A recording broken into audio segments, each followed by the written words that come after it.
Bon, Madame la Ministre, vous m'avez un peu piqué mon boulot, euh, mais je vais en profiter pour rajouter à cette checklist pour la réflexion suivante. Et puis, comme mes amis de PopSu savent que je vais être très fatigué ce soir, j'ai aussi non seulement à conclure cette table ronde, mais à ouvrir la session de l'ensemble avec une transition qui va vous bluffer. Alors, premier point, je vais aussi inviter Gilles Pinson à déjeuner, parce qu'il y a très longtemps qu'on ne s'est pas vu et que je n'habite plus Bordeaux, et il va falloir qu'il vienne nous voir dans le Grand Ouest. Deux premières remarques que j'appellerais théoriques, parce qu'elles n'ont pas été formalisées de cette manière. Si on croit à la coopération interterritoriale, territoriale, il faut grosso modo abandonner deux piliers de la République. Le premier pilier, c'est l'égalité des territoires. Parce que s'il y a tout partout, on n'a rien à échanger, chacun reste chez soi. Ce qui est un modèle qui est au moins implicitement proposé, mais on peut aussi considérer qu'il n'y a pas tout partout, qu'il y a des activités qui se dispersent facilement, mais d'autres qui ont besoin de concentration, et qu'on ne fait pas du vin de Bordeaux partout, même si le dérèglement climatique se met de la partie. Relativiser cette affaire d'égalité des territoires, sinon la faire disparaître, c'est du lourd, si je peux me permettre. Deuxième pilier, vous l'avez abordé un petit peu à propos de l'histoire des compétences, si on continue à décentraliser façon jardin à la française. Et c'est le discours. Des clarifications de compétences, c'est trop embrouillé, et pas de brouillage, une affectation pure et unique de chaque compétence à un niveau. On sait que ça ne marche pas, mais on y croit, et on continue à y croire. Et paradoxalement, peut-être que ce modèle fait aussi croire aux collectivités territoriales qu'elles sont de plus en plus souveraines de leur destin, puisqu'elles ont de plus en plus de compétences. Et donc, grosso modo, on leur dit, implicitement, n'allez pas sur les plates-bandes du voisin, et donc restez chez vous. Donc là, je crois aussi que c'est quelque chose qui est lourd de conséquences et qui fait que peut-être on n'arrive pas tant que ça à avancer, parce qu'on a finalement, d'une certaine manière, un double discours. On a un double discours, mais pour autant, on sait bien que cette affaire du jardin à la française ne fonctionne pas, que tous les sujets importants du moment et de l'avenir sont multi-échelles, multi-niveaux, multi-acteurs, et qu'il faut probablement donc, si une nouvelle phase de réforme ou de décentralisation il y a, penser autrement les futures étapes de la décentralisation pour qu'il n'y ait pas une espèce de choc frontal entre deux modèles qui peuvent difficilement coexister. Soit les compétences, alors on peut un peu les ranger, les compétences, il ne faut pas que ça soit le bazar, mais il faut accepter l'idée que, évidemment, pour parler mobilité, en gros, il faut tout le monde, depuis l'État jusqu'à la commune, et il faut que tout le monde y soit. Et c'est de plus en plus vrai pour tous nos sujets importants de transition. Alors, les acteurs de la coopération. Bon, c'est une synthèse totalement subjective, évidemment, c'est l'intérêt de l'affaire, donc je pioche aussi et j'en rajoute. Alors d'abord, est-ce qu'on coopère avec des semblables institutionnellement, d'intercommunalité à intercommunalité? Parce que comme ça, on se trouve un peu à l'aise. Ou bien est-ce qu'on coopère avec des différents? Métropole-département, je n'ai pas le sentiment qu'il y ait énormément d'alliances des territoires. Et pourtant, les départements, certes, on peut leur dire vous avez moins de compétences, ok, mais ils sont géopolitiquement souvent extrêmement pertinents. L'affaire des bassins de vie est un peu... Tout le monde a ses bassins de vie. Hein. Les régions font aussi des bassins de mobilité. En Nouvelle-Aquitaine, il doit y en avoir 6 ou 7, donc on voit bien que ce n'est pas du tout la même échelle, quoi. On pourrait revenir là-dessus, mais je pense que la notion de bassin est l'astuce que les géographes ont trouvée pour ne pas nous dire que nous vivons en réseau. Voilà. Mais quand même, on vit en réseau et souvent on dépasse les bassins. Toujours est-il que on a le sentiment, je vais un peu forcer le trait, mais je ne vais parler que sur ce que je connais de Bordeaux. Mes amis me pardonneront, qu'on a pu avoir le sentiment d'une certaine repentance métropolitaine et que courageusement, les présidents de métropole ont, courageusement, parce que c'est osé, ont franchi la frontière de leur institution pour aller voir les voisins dont ils ignoraient tout. C'est quand même un peu fort de café, avouons-le, et on peut s'étonner qu'il faille s'étonner de cette affaire qui, quand même, dans les mondes ordinaires, en particulier dans le monde économique, serait tout à fait naturelle. Autre question, est-ce qu'on coopère avec ses voisins, ses vrais voisins en continuité, en contiguïté, ou est-ce qu'on coopère avec des voisins lointains, qui ne sont pas encore nos voisins, mais qui vont le devenir si on coopère avec eux? Grosso modo, est-ce qu'on est dans un monde de continuité surfacique ou dans un monde de réseau? Et est-ce que finalement les coopérations territoriales, un peu comme celles dont on a parlé, sont une façon de trouver un autre modèle que le changement de périmètre? Mais je trouve que c'est très bien comme ça, pas passer son temps à changer de périmètre, et donc à trouver ce fameux périmètre pertinent, qui est un périmètre pertinent qui peut être à géométrie variable en fonction des sujets. Mais il me semble qu'il ne faudrait pas que ces coopérations avec les voisins proches fassent oublier des coopérations avec des voisins plus lointains. On ne va pas se bassiner avec Nantes, Rennes et Bordeaux-Toulouse, mais une fois de plus, vu de l'Europe, ça ne serait pas tout à fait absurde qu'il y ait des coopérations entre ces métropoles, y compris avec leur périphérie. Est-ce qu'on coopère avec des gens qui ont quelque chose à échanger? Je pense qu'on a deux choses un peu différentes. Il y a la coopération, et on travaille ensemble sur une politique publique, et puis il y a autre chose qui est on échange. Pendant longtemps, et encore aujourd'hui, échanger, c'est une transaction économique. L'eau, quand la ville de Paris achète des bassins captants vers Fontainebleau, ce n'est pas un sujet. Hein, la ville de Paris ne coopère pas avec Fontainebleau. Aujourd'hui, oui.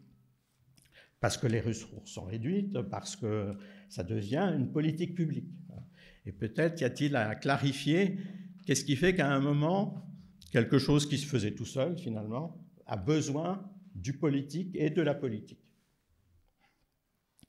Et puis, est-ce qu'on a besoin de gentils animateurs pour s'occuper de ça? Des agences d'urbanisme, oui, évidemment. Opérateurs de coopération interterritoriale, depuis qu'elles existent, depuis 55 ans.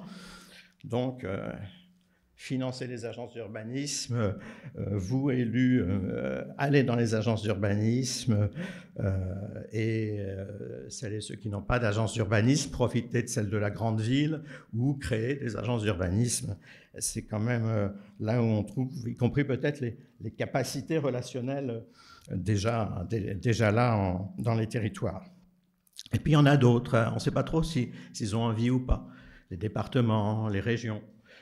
On pourrait se dire que peut-être les départements ont une vision encore un peu trop égalitaire, justement, des territoires, qui n'ont pas trop envie de réfléchir de cette façon dans une cohésion territoriale qui n'est pas une cohésion de l'égalité entre les pairs, où chaque chef-lieu de canton ne vaut pas l'autre chef-lieu de canton. Peut-être l'État, je vais y revenir. Les outils, je partage avec beaucoup ici l'idée que l'essentiel se joue dans l'organisation du travail technico-politique. POPSU a fait un petit travail l'année dernière sur les vice-présidences, justement. Comment ça se passait, qui monte en grade dans les délégations, et c'est effectivement assez intéressant. Il faut regarder aussi les services qui vont avec. C'est vrai que le transversal et le systémique, ça se retrouve souvent au fond du couloir. On l'a vu avec les agendas 21, on peut le revoir sur d'autres sujets. Tu vas t'occuper du systémique, et puis le systémique, il court après les grands chefs des directions sectorielles, effectivement. Donc, c'est un vrai sujet de gestion de projet, gestion d'organisation, etc. Le cumul des mandats a probablement été un très bon outil de coopération interterritoriale. Voilà. On n'a plus le cumul des mandats. D'une certaine manière, il y a eu une lacune à combler là, de ce point de vue-là. Et puis, dans l'idée de réciprocité, et on le voit aussi dans cette affaire d'aménité rurale, il y a bien l'idée qu'il y en a qui gagnent, il y en a qui perdent. Est-ce que ce n'est pas un peu la boîte de Pandore? C'est-à-dire, c'est à propos des circuits de solidarité, Pierre Rosanvallon partait de la boîte noire, une boîte noire qui est peut-être un peu dangereux d'ouvrir, parce que on aura toujours quelqu'un qui vous dira que ben non, lui, il a payé pour ça, mais que voilà, il va à l'Opéra de Bordeaux, mais on va lui faire payer plus cher que le Bordelais. Mais comme au Porge, ils nous disent de récupérer nos poubelles, voilà, est-ce que ça peut être une transaction, ça? Voilà. Bon. Plein d'autres sujets, je passe.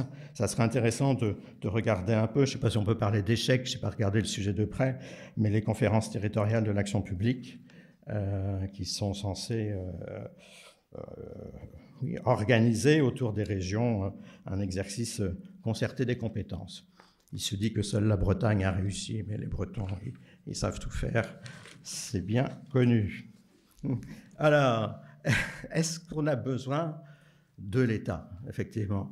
Est-ce qu'il fait partie des gentils animateurs? Est-ce qu'il fait partie de celui qui va vous donner des coups de fouet si vous ne faites pas, ou la carotte financière telle que ça a été fait pour la mutualisation dans l'intercommunalité?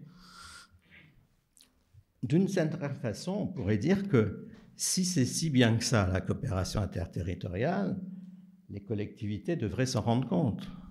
Elles devraient se dire, bah oui, c'est absurde de tenter une politique de mobilité dans mon périmètre, comme on appelait avant, de transport urbain. Le ZAN, évidemment, il faut que tout le monde s'y mette.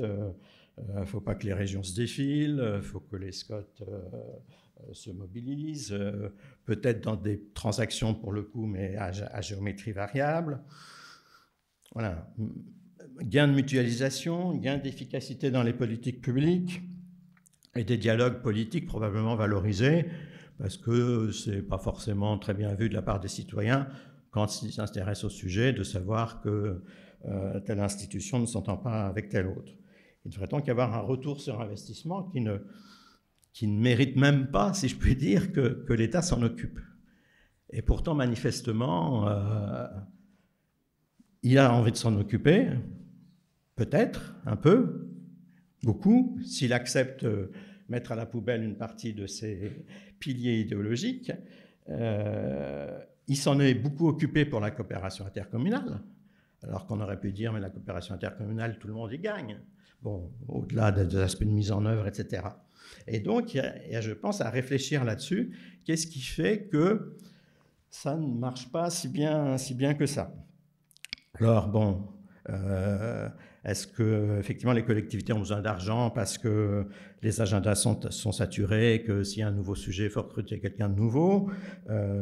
Est-ce qu'il n'y a pas, y compris dans les routines de travail, une introversion, je prends mes mots et je les assume, une introversion structurelle des institutions locales? Il faudrait regarder. Le technicien qui s'occupe des vélos à la métropole, combien de temps il a mis pour se dire qu'il pourrait téléphoner sans passer par son chef, sans passer par l'élu, au technicien qui s'occupe des vélos au département pour qu'il y ait un raccord entre les deux. Ça se joue aussi là-dedans. Ça se joue aussi dans ces routines de travail. Et puis, ce qu'on appelle, d'un pas très joli mot en sciences politiques, la question de l'imputabilité de la décision. Les élus, ils veulent, et c'est logique, que leur action soit visible et qu'on les tienne, lorsque ça marche, responsables de cette action. Et c'est pour ça que quand il y a de la coopération sur un projet, il y a beaucoup de bagarres sur la taille des logos, sur les affiches, qui diront que l'Europe, la région, l'État, le ministère, le département et la commune se sont intéressés au sujet parce qu'il y a ce besoin de visibilité. Il faudrait développer tout ça, bien sûr. Croyez-moi sur parole. J'ai les arguments. Sur cette coopération, pour finir, et faire la bille transition, est-ce qu'il y a urgence à coopérer? Plus exactement, l'urgence aide-t-elle à coopérer? C'est-à-dire, bon, l'urgence, on la comprend, on la connaît, on la perçoit, et on se dit que peut-être ça bouge un peu les choses. Voilà, ça peut détruire les routines, ça peut donner d'autres envies. Alors, on a eu un test exceptionnel, c'est la crise sanitaire, le Covid et les masques. Qu'est-ce qui s'est passé avec les masques? On a vu effectivement, on a vu des institutions sortir de leurs compétences.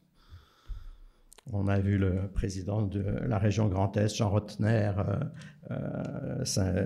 acheter des masques.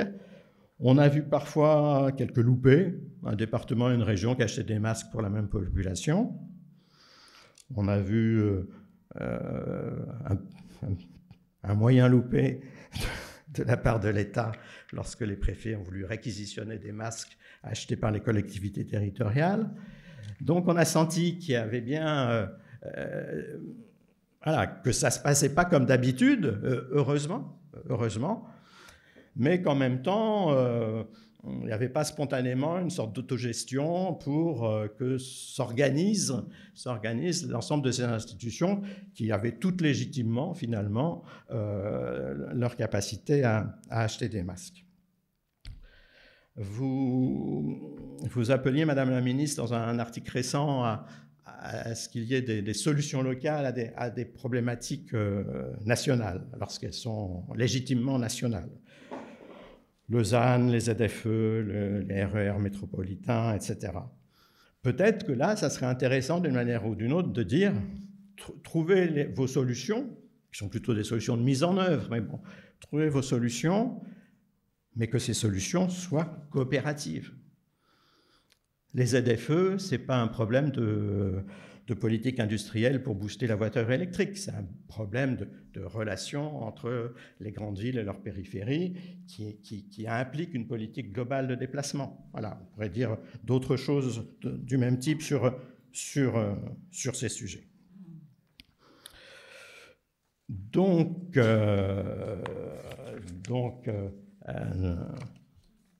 nous avons des ouvriers infatigables, je le disais pour les agences d'urbanisme, les petits ouvriers infatigables de l'interterritorialité. Probablement, faut-il que l'État, en l'occurrence, repense un peu ce que j'appelle ces colonnes, ces piliers idéologiques, parce que autrement, on est quand même dans une injonction contradictoire, et ça, c'est pas bon, parce que les gens deviennent fous. Je passe à l'ouverture, je dis parce qu'il faut suivre, parce qu'on a inventé à Popsus cette drôle d'idée de l'interpellation, je reste sur l'urgence à agir quand telle activité réflexive inconvenante.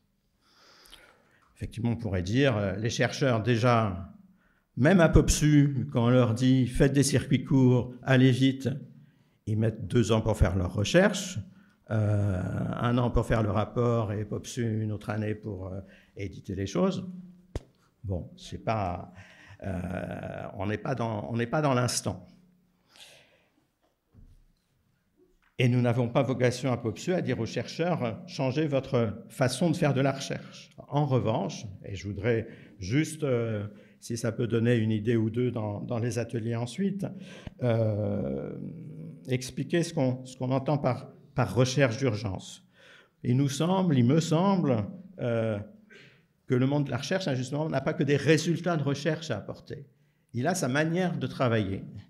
Il a ce qu'on appelle l'esprit scientifique, dont on sait qu'il n'est pas forcément toujours partagé, je le dis à chaque fois, mais ce n'est pas grave, par les élites de la nation, qui n'ont pas toujours connu le monde universitaire. C'est une spécificité française, il faut le dire et le rappeler, même si nos grandes écoles font des efforts, entre guillemets, pour s'acculturer aux démarches scientifiques et aux questions de recherche, ce n'est pas, leur culture de base. Donc, l'esprit scientifique, la démarche intellectuelle, tout ça est déjà en rayon. Oui. Et donc, la proposition, c'est d'exporter dans le monde de l'action publique ces formes d'activité réflexive. Alors, un monde de l'action publique qui a ses rationalités, ses finalités multiples, qui ne sont pas forcément celles de la vie ordinaire.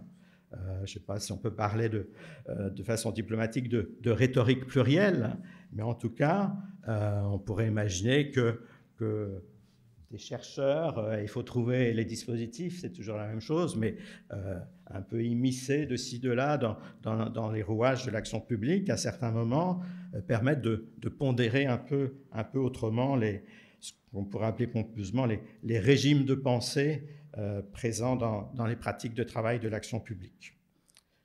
La direction interministérielle à la transformation publique, elle appelle de ses voeux un gouvernement ouvert. J'imagine qu'on peut se glisser dans cette idée de gouvernement ouvert. J'en aurai pour 3 minutes 5 compétences qui me semblent mobilisables et transférables. C'est à la fois d'une naïveté totale et d'une ambition folle. Documenter et organiser des échanges. Dans ce que j'ai connu, moi, j'en ai pas vu tant que ça, des échanges documentés et organisés. Dans le monde de la recherche, on ne fait que ça, si je puis dire. Et utiliser le travail avec les mots pour ce faire. S'intéresser aux mots métropolisation, par exemple. Deuxième compétence, problématiser. Vous savez, quand on dirige des thèses, on dit au doctorant, tu dois problématiser. Et on lui dit plus explicitement, c'est quoi ta question? C'est une question très simple, mais qui peut être source de beaucoup de promesses d'intelligibilité. Un exemple, RER métropolitain, c'est quoi la question? Conceptualiser, il faudrait que je développe, je suis d'accord. Conceptualiser, c'est pas faire de l'abstraction inutile, conceptualiser. C'est donner forme à des processus, à des situations qu'on ne connaît pas et qu'on se représente encore avec d'anciens mots. Quand Magali Talandier parle d'économie métropolitaine ordinaire, elle invente une notion qui désigne un certain type de profession qu'on n'avait pas catégorisé avant. Quand on essaie par exemple de parler de campagne urbaine, on essaie de faire passer l'idée que le périurbain, c'est la campagne, les gens habitent à la campagne, mais ils vivent comme des urbains. La quatrième compétence, opérer des pas de côté, s'intéresser à ce qui n'est pas dans les tiroirs, à ce dont on ne parle pas, faire du hors-sujet. Il y a un sujet qui est lié un peu à ce que je viens de dire, les travailleurs mobiles. On n'a pas idée, on peut avoir le sentiment qu'il y a au moins un tiers de travailleurs dans la population active qui sont des travailleurs mobiles, c'est-à-dire qui dans la journée font plusieurs déplacements et pas seulement leur déplacement domicile-travail. Ça change la donne sur des tas de sujets. Et puis la cinquième compétence, et les chercheurs peuvent être bien placés pour ce faire, c'est raconter. Raconter, penser le monde. Et je vais finir par une belle citation, en oubliant tout ce qu'il y aurait à dire sur les dispositifs à mettre en œuvre, bien sûr, pour que ces compétences partagées par les chercheurs et d'autres s'immiscent, si je puis dire, ensemencent les différents moments de l'action publique. J'emprunte ma formulation à l'écrivaine polonaise prix Nobel de littérature 2018, Olga Tokarczuk, qui nous dit « Raconter honnêtement une histoire afin d'activer un sens de la globalité qui donne la capacité de fusionner des fragments épars en un seul motif, de découvrir dans une bagatelle d'événements des constellations entières, raconter l'histoire pour qu'il soit clair que tout et que tous sont plongés dans une image commune. Je vous remercie beaucoup, Madame la Ministre et chers amis.